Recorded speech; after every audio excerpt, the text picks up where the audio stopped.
que a gente deve ficar atento em termos de sintomas? O que deve levar o homem saudável a procurar o médico, além, obviamente, dos exames de prevenção? Porque o exame de prevenção significa que ele está sem sintomas e vai por um check-up. Mas o que leva, em termos de sintomas, o homem a ficar mais alerta em relação a poder ter um câncer de próstata e procurar o seu médico clínico geral ou seu urologista?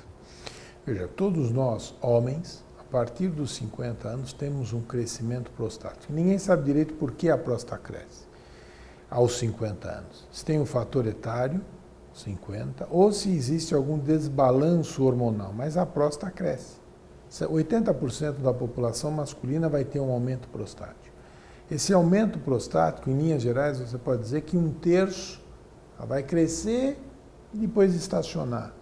O outro terço ela cresce e vai dar sintomas. E 1/3 a próstata fica num estado meio latente que não nos incomoda. Mas 2/3 dos indivíduos ela vai crescer. Esse crescimento da próstata na grande maioria é um crescimento benigno. Mas esse crescimento benigno leva à alteração da micção, porque a próstata ela abraça o canal da uretra. Fica logo abaixo da bexiga, como vocês podem ver nas ilustrações do livro. Então, a próstata, ela abraça a uretra e o seu crescimento pode obstruir parcialmente o fluxo da urina. E sabemos, inclusive, que a próstata cresce mais dos 50 aos 60 anos. A partir dos 60, ela começa a crescer, ela continua crescendo, mas uma intensidade menor. Então, a maioria dos indivíduos que procuram um atendimento médico, nos dias de hoje, o fazem por desconforto miccional. O que é o desconforto miccional? É maior dificuldade para iniciar o jato, um jato não contínuo como o é normalmente, um certo esforço para urinar, uma redução entre o tempo entre uma micção e outra, ou o que é muito comum, o indivíduo acordar à noite para urinar. Esses sintomas, na grande maioria, são decorrentes de um crescimento benigno da próstata. Vamos confundi-los. Isso é um crescimento benigno da próstata. Está ao médico o papel de diferenciá-lo de algum outro tipo de problema associado. Então, os indivíduos podem ter uma queixa da dificuldade de urinar e acaba procurando o atendimento médico, ou do clínico, ou do urologista. Ou seja, se o paciente tiver qualquer sintoma urinário diferente, ele deve procurar o seu médico e o médico vai saber fazer a diferenciação entre uma lesão benigna de um tumor maligno, que é o câncer de próstata. Nesse tópico ainda, Dr. William, como é que a gente faz o diagnóstico de câncer de próstata? Nós falamos já do rastreamento, dos sintomas, como é que o médico chega ao diagnóstico e claramente fala para o paciente, o senhor tem um câncer de próstata? Todos nós, urologistas, temos que tomar muito cuidado. Por quê? O fato do indivíduo ter uma alteração numa proteína, no antígeno prostático específico, que é o conhecido PSA, que é o exame de sangue, não significa ser doença. Nós sabemos que quando o indivíduo tem um PSA alterado, entre 4, 6, entre 4 e 10, a chance dele ter uma neoplasia é algo em torno de 15 a 20%. 80% desses indivíduos não vão ter uma neoplasia. Eles podem ter o aumento do PSA decorrente, como já mencionamos, a um problema benigno. Por isso, depende o médico interpretar o seu exame, associado com o exame físico, o toque.